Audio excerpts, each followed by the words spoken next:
all know that feelings when the salary gets credited in our bank account. We feel that we are on cloud nine, like we have everything that we wanted in our life. But I bet you that for most of us, this feeling hardly lasts for a couple of hours when the couple of bills are due for pending. When we see that number in our phone, when we get the notification, we think that, oh my goodness, what a big number. But we are only left with a few bucks after covering all the bills. What if within just 1 hour, once the salary shows up in your bank account, you could set up a process, an automated process that can help manage all your money-related moves and can help you live the life stress-free. Today, I'm going to share a total 6 steps that I have been following the second the salary shows up in my bank account. No, it is not a system from any textbook.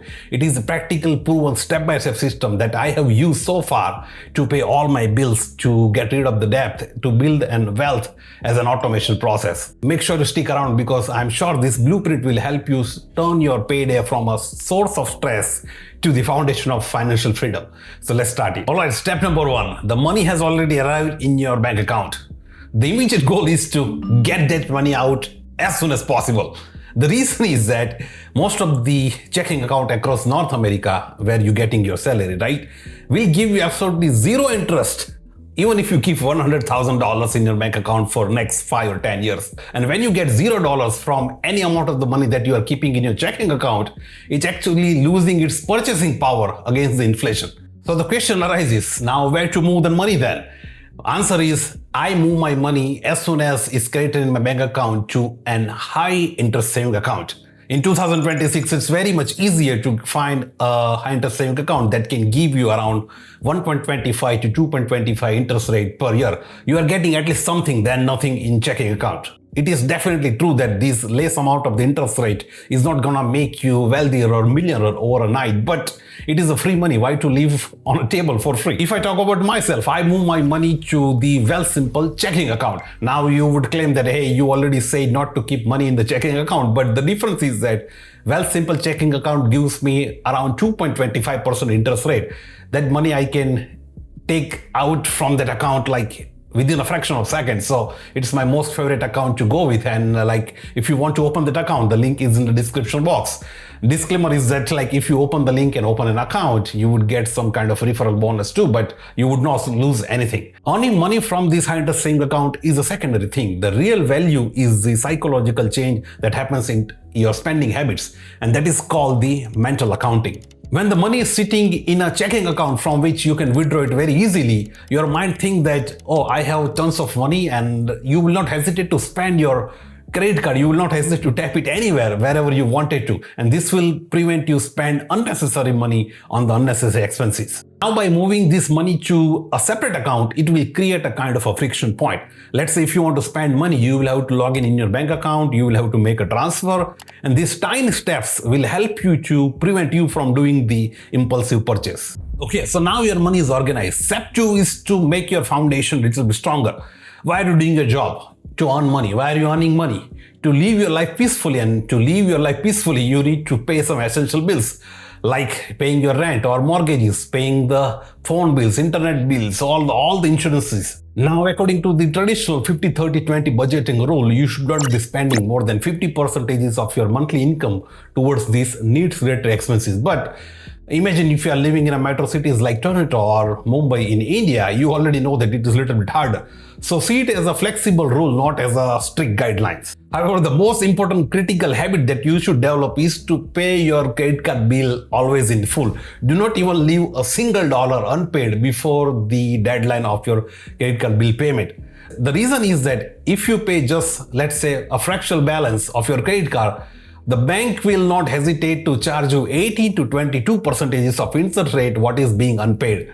If you carry a balance to the next month that is being not paid by you, actually you are giving your free hard-earned money to the bank itself. And if you pay it in full, it is not just a good habit. In fact, you are saving 20% of your interest rate that you were supposed to pay by not paying the credit card bill in the full. And the second thing is that if you pay your credit card bill in full, it builds you kind of a financial reputation in the financial world. Let's say if you want a loan in the future for your house or for your car, the bank will not hesitate to give you some money on a loan by seeing your financial history. But let's say if you are not paying your bill on time, it will ruin your financial score, it will ruin your credit history, and it will end up making you in the high interest credit card debt. If I talk about myself, I use credit card for almost every expenses. Since I'm in Canada, the company called Chexi allows me to pay my rent to my landlord through the credit card. This helped me increase my credit score. At the same time, I make some money in terms of the cashback from my credit card too. If I explain this in little bit detail, Chexi asked me to pay 1.75% of the service charge, but the cashback that I get from my credit card is around 2%. Now I am making 0.25% on $2,000 approximately every month. Like, this is nothing, but it is allowing me to generate my good credit history in the bank, in the financial institutes. Once again, if you want to open the Chexi account, the link in the description box, you will get a referral amount too along with me, but there is no harm at your side. Once your essential expenses are covered, the step number 3 is to get rid of all the bad debts. Now let's quickly understand what is good and bad debts. For me, the fundamental rule is that for any interest or for any loan for which you are paying less than 8% interest rate, that's considerable as a good loan. Any loan for which you are paying more than 8% interest rate, that is absolutely bad loan. For example, you are having a credit card loan, a car loan, or a personal financing that you have borrowed from some personal lenders. The math behind this is very much simple. On an average, if you see from the last 50 years, all the indexes all across the world has given on an average return around 8 to 10%. So let's say if you are investing your money into, let's say for an example, S&P 500, which is about to get you 8% return on an average, but at the same time you are trying to pay the loan more than 20%. In fact, you are still losing 12% if you see the difference. So it's better to get rid of all the loans that you are paying more interest rate above 8%.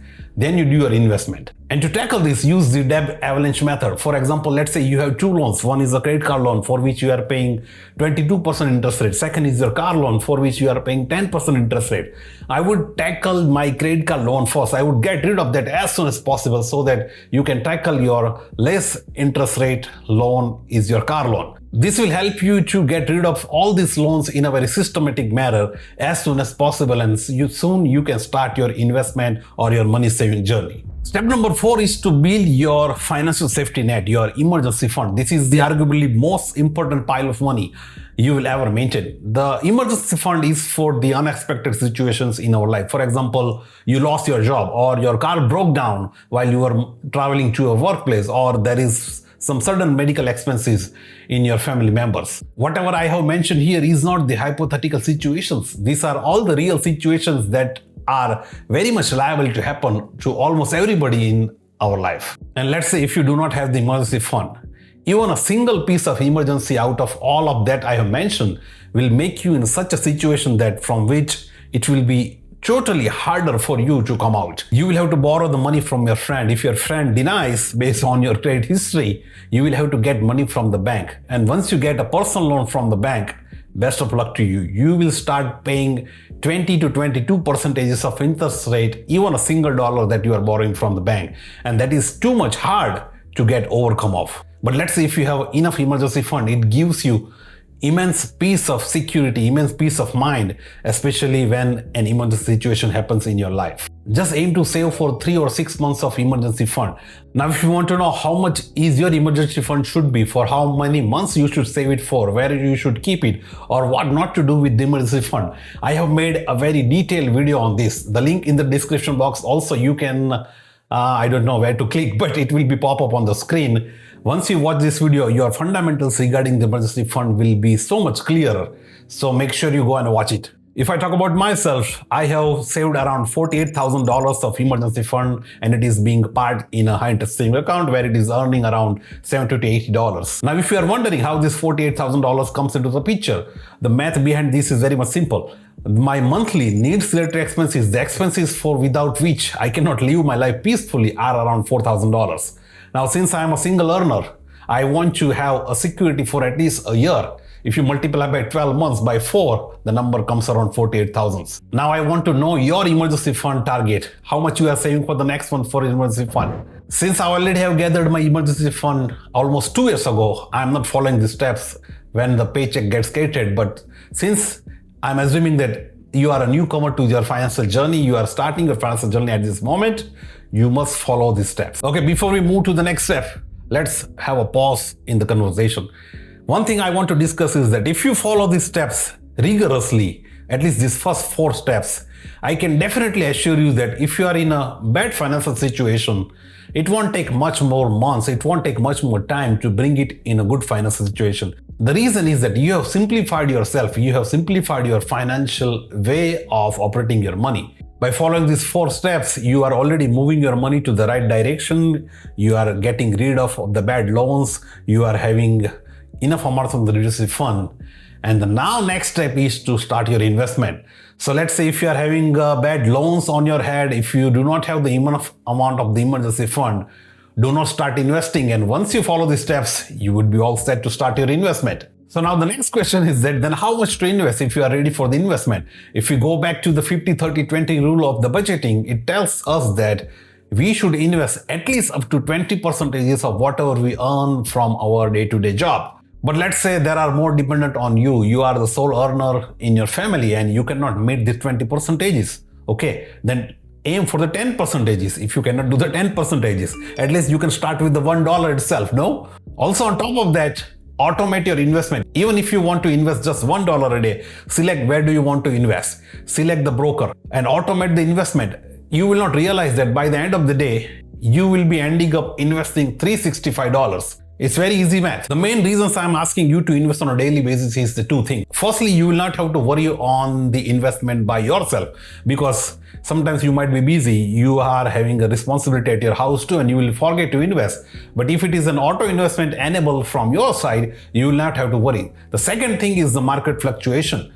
If the market is going up, if the market is going down, this will definitely affect your investment ability or investment capabilities. And you will think that, oh, market is up, I do not want to buy today. And you will forget when the market is down. In order to get rid of this mentality, why don't you invest on a daily basis? This is how you will closely track whatever market is going on. If it is going up, you are buying. If it is going down, you are buying too. And in the financial language, we call it as a dollar cost averaging method. And let's say if you are living in North America, whether it's the US or Canada, I would invest first into the registered accounts. For example, I would invest first in RRSP or IRA account.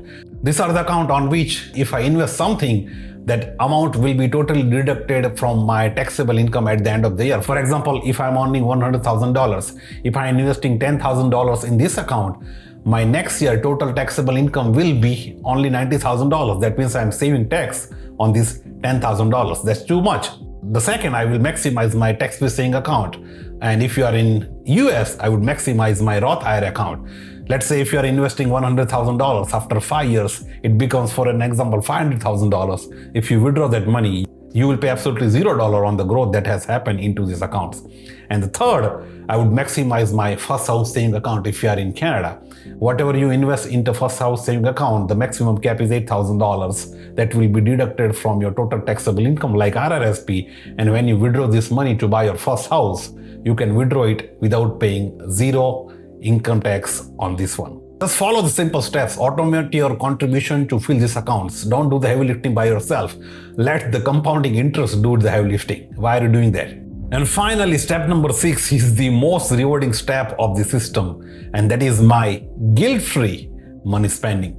If we go back to the 50-30-20 guidelines, once we pay our 50% of the life needs related expenses, once we invest up to 20% of our investment related expenses, the next 30% is our fun related expenses. If you want to go on a vacation, if you buy a pair of clothes, you buy a pair of shoes, or you have pizza party with friends on every Friday, you have 30% of your monthly income. If you have that money in your budget, go for that. Let's say if there is a financial plan that just forces you to just save and invest but not enjoy the life peacefully, if you follow that kind of system, you will eventually burn out and abandon the system itself. And since you have already taken care of all the responsibilities that have been mentioned from step 1 to 5, it is absolutely justifiable to spend some money on yourself too. Otherwise, life will be miserable. So if you are investing, if you are saving, if you have emergency fund, do not hesitate to spend money on yourself too. But here is a very quick tip. Do not spend all the money on the materialistic stuff, because iPhone 15 will not last forever.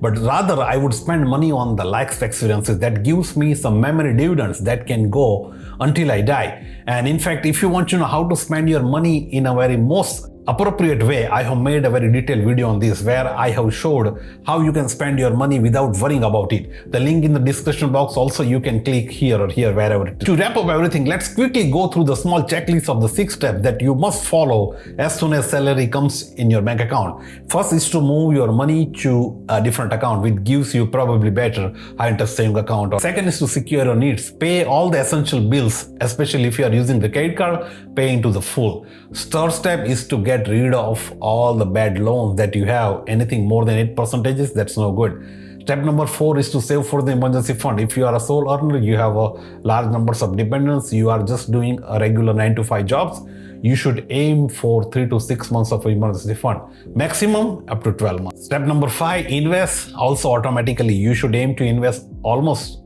20% of your monthly income. And the last step is to spend money on yourself, because you totally deserve it. You have shown dedication to following all these steps 1 to 5.